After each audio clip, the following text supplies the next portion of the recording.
The declaration or definition of a variable comes down to storage and visibility. Where is it stored, and who can see its name and thus access its value? Variables declared within a function are the best kind.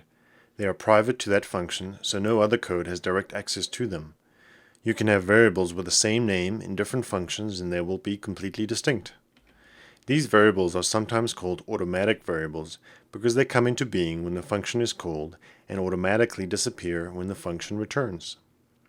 This also means that these variables must be initialized or assigned some value every time the function is called. They do not maintain their value. For the sake of efficiency, these variables aren't even given an initial value unless you yourself initialize them. The alternative is what is known as an external variable because it is external to any function.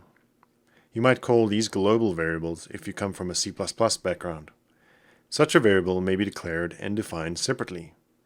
You may have its declaration in one source file, called a header file, that different source files can hash include in order to use the variable, and have its definition in exactly one source file to set aside the memory to contain its value. I tend to avoid doing this, however, as it can get quite messy as the different parts of your program become so tightly coupled through a series of shared or global variables. A variant of this is called a static variable, and they are very useful.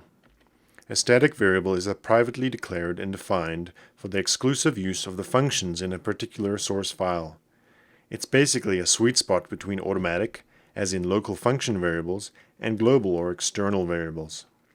You might have a set of related functions that need to share some state, but that should not be directly shared with any other part of your program. That's what static variables are for. Another use of static is for local variables internally declared within a function.